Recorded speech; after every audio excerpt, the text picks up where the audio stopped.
Umesema hapa hivi kwamba Mulembe Nation sisi tuko namba 2 katika taifa hili la Kenya.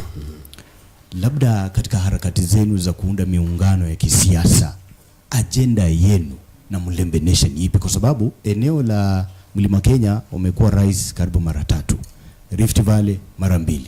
Je, wakati umefika Mulembe Nation kuchukua uongozi wa taifa? Inawezekana Mulembe Nation inaweza kupata nafasi ya kuchukua ufalme wa Kenya, lakini itategemea vile Mulembe itajipanga, kwa sababu hii urais wa Kenya huwezi chukua tu namna hivyo. Lazima Mulembe Nation mkubaliane, muungane, muongee sauti moja, kwa sababu hapo mbeleni mnapiganga kura karibu mara 3. Kura yenu haisaidii Mulembe Nation kwa sababu mnagawa.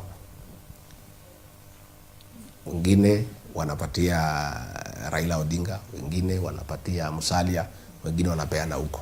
Inakuwa haina maana. Nyinyi mko katika kura karibu milioni 5. Namba 2 ndani ya Kenya. Lakini ukiangalia vile serikali imepangwa, hamuko hata namba 5. Ile mpangilio ya serikali haifuatani na wingi wenu na kura zenu. Na ndio mimi nilikuwa natetea nyinyi. Wabunge wenu wakadanganywa wakanipiga. Ongea hii mambo ya shares. Mimi nilikuwa natetea watu yangu kwa sababu kuna yale tulikuwa tumesikizana na rais ameanza kuruka. Lakini mimi nilikuwa nakuwa mkali sana.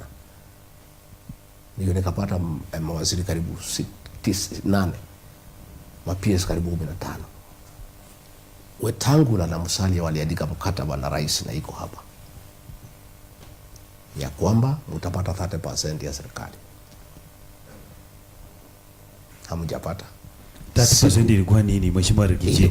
Pengine utueleze 30% ilikuwa nini? Ilikuwa hiyo mkataba kwa watu wa Western. Hiyo mkataba iko hapa. Na hii mkataba ilikuwa nasema mtapata kiti ya Prime Cabinet Secretary na ya Speaker, na mkapata.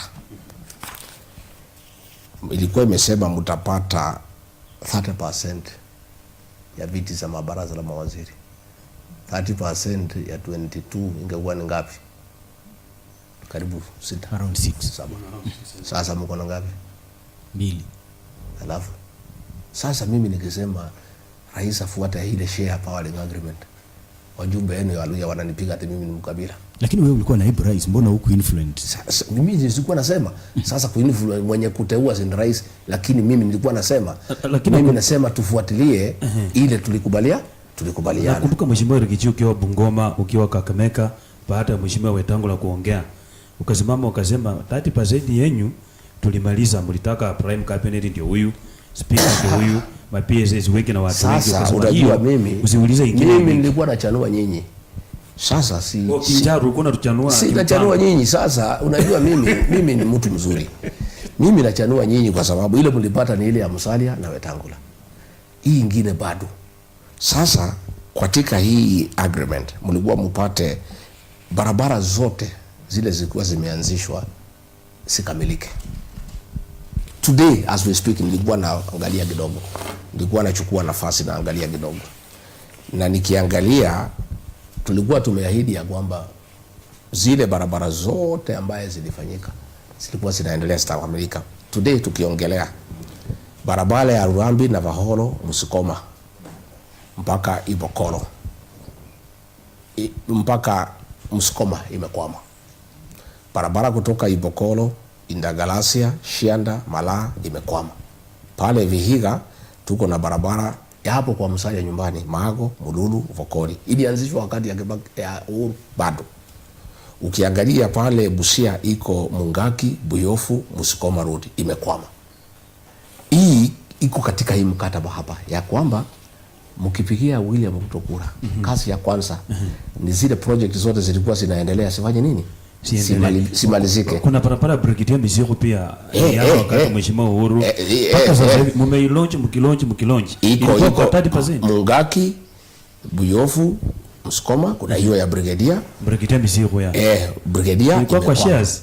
Si iko kwa shares imesema ya kwamba barabara zote all projects that are ongoing itamalizika. Juu ya hayo mtaongezwa katika Western kilomita 1000 mpya barabara. Hakuna hata inchi moja imejengwa. So mimi nataka hii agreement imesainiwa na William Ruto, Musalia Mudavadi, Moses Wetangula na Kithure Kindiki ndio mwenye kuweka ile naitwa witness. Na pia iko Simon Gikuru. Sasa ukipata Musalia muulize hii agreement, hii kidole ni yako, nitapatia hii kopi. Muulize hii kidole ni yako.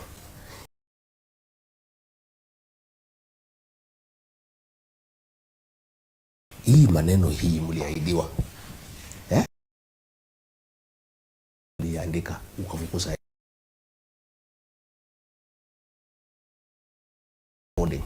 itimizwe. Mngetaka uulize Moses Wetangula hiyo swali because alikuwa pale bunge akisema mimi ni mkabila, mimi nagawa Kenya na ulisa share. Lakini hii sasa hii ni kitu yenu, mimi nilikuwa nasaidia nyinyi. Na ndio naona rais amekuja pale juzi ananikemea kwa sababu hataki hiyo debate ya shares because ikizungumziwa hajatimiza yale ambaye mlikubaliana. Ilikuwa imekubalika kwa hii agreement ya kwamba Nzoia, Mumias sitarekebishwa, sitaundwa. Pale Nzoia ilikuwa imekubalika ya kwamba kutawekwa mtambo mpya, new milling plant within 100 days. Iko katika hii mkataba 100 days kwa shares ya kwamba kutawekwa mtambo mpya katika pale Nzoia. Na rais karibu nafikiri 8 months ago akaahidi ya kwamba ile madeni ya wafanyikazi na ya wakulima italipwa. As we speak today imefika shilingi bilioni 1 haijalipwa. Mimi nikitetea hiyo maneno ya shareholding ni kwa sababu ni mambo tulikuwa tumekubaliana na rais. Na kwanza nyinyi mlikuwa na bahati kwa sababu ya Western ilikuwa kwa maandiko, yangu ilikuwa ni ya mdomo. Ndio nilikuwa na mashida mingi sana. Hiyo yako ya mdomo. No, nilipata kiasi. Na ndio tulikuwa tunakosana kila siku kwa sababu mimi na insist ile tulikubaliana. Mimi nilikupatia, tumekubaliana 50% ni blete, tukapatia 47. Tukaagana hii na hii na hii na hii na hii. Barabara zetu za Mau utumalizie, bado. Tukaagana mambo ya kahawa utupatie pesa, bado. Hii mimi nauliza kila siku. Anasema wewe kwa maandika mahali. Tulikuwa tumekubaliana ya Western iko. Hii kazi ya Western ndio rahisi kabisa.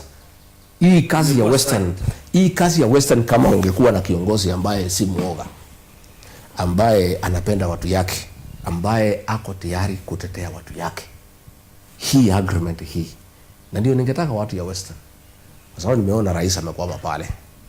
Sasa nyinyi mchukue hii agreement, mchanue watu wenu. Nitampatia hii agreement muende msome, muongee kwa hii bus station. Ndio rais akija anataka kura ya 2027.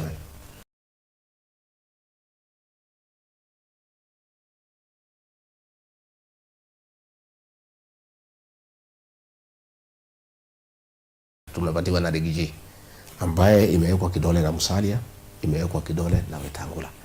Kwanza timiza hiyo.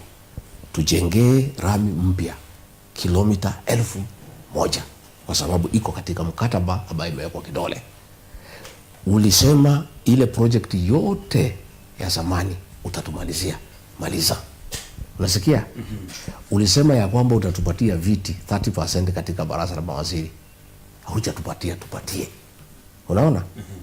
Sasa mkichanuka na mimi ndio nilikuwa nachanua nyinyi. In fact watu ya Mlembe. Mimi sasa ningepinga namna gani? Mimi kwanza nilikuwa najificha kwa hii yenu. Unajua yenu kwanza imeandikwa. Ukasema tumemalizana hii, kumbe unajificha. Ndio waamuke because hata Wetangula na Musalia walijua ile ilipatikana kwa hii mkataba ni yao peke yao. Na ndio nasikia huko wanasema kama Musalia amekula, kila mtu amefanya nini? Amekula. Which is wrong. Ya Musalia na Wetangula ilipatikana. Na ya wananchi wa Mlembe itapatikana siku gani? Lakini mkiwa Nzoia, Mheshimiwa Rigiji, mkiwa Nzoia, mbunge wa Bumula Jack Wanami wa Mboka alipata nafasi akasimama akasema kuhusu Nzoia tawe. Kufanya nini tawe? Kila kitu tawe. Wewe ukasimama ukasema wewe unakuja hapa mna mambo ya tawe, leta solution ya Nzoia. Hiyo pia ulikuwa unamjanua. Solution ni sasa unajua nyinyi watu ya Western. Kama kuna mtu rafiki wenu mtakuja kufurahia kwa siasa yenu ni mimi. Mimi nilikuwa namwambia nyinyi, hakuna haja kuja kuzungumza hapa mambo mingi. Chukueni hii mkataba. Musalia, Wetangula na wabunge ya Western. Mwende kwa rais. Mwambie rais mkataba ndio hii. Hii ni ile maneno ambayo tulikubaliana. Hujatimiza, timiza hii, timiza hii, timiza hii. Na hiyo ndio watu ya Western sasa mtafanya. Kwa sababu naona rais amekwama pale, anataka kupangana na nyinyi. Kwa sababu pale kwetu mlima umeteleza. Amehamia hii mlima ya kwenu, ya Elgon. Nyinyi mwambie rais hakuna shida. Kabla tupangane mbele, kuna yale ulikuwa umeahidi na umeweka kidole na hujatimiza.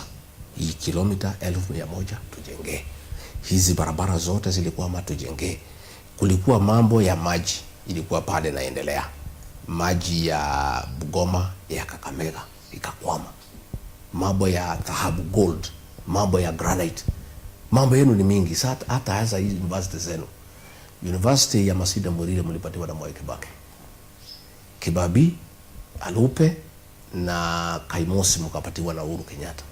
Hizo university ndio njia ya kuendeleza Western Kenya, lakini iwekwe pesa ya kutosha. Ndio ipanue uchumi wenu katika Western. Kwa sababu university ikiwekwa pesa ya kutosha, inapanua uchumi ya area hiyo. Watu wanajenga manyumba ya kukodisha, watu wanapata kazi, kila kitu inaendelea. Hao viongozi wenu mwambie hawa, kuliko kuja kulaunch transformer, ile kitu ya maana inaweza saidia watu ya Western ni kuweka pesa katika hizi university ine ya kutosha, ndio iweze kupanua uchumi ya watu ya magharibi. Kwa hivyo mimi nikiona wabunge wenu pale na Musalia pale na Wetangula pale, wakipenda kazi yao ni rahisi sana kwa sababu mkataba huko. Lakini mimi naona wengine ni waoga, wengine wametosheka na ile wamepata yao, hawashughuliki na ile ambaye inahusu wale wengine. So mimi nilikuwa mambo ya shares natetea nyinyi, na ilikuwa ni aibu sana ya kwamba wajumbe ya Western walinifukuza ati mimi naongea mambo ya shares. Yet nyinyi iko shares yenu hapa, iko kwa mkataba na imeandikwa shareholding. Nitapatia nyinyi hii mtasoma. Imeandikwa shareholding, sio mimi nimeandika. Mimi hata sija sign. Mwenye kusign ni rais mwenyewe na Musalia na Wetangula. Na ndio mimi nilikuwa natetea nyinyi. Mheshimiwa Rigiji, ulikuwa naibu wa rais na ulikuwa na nguvu na uwezo wa kutetea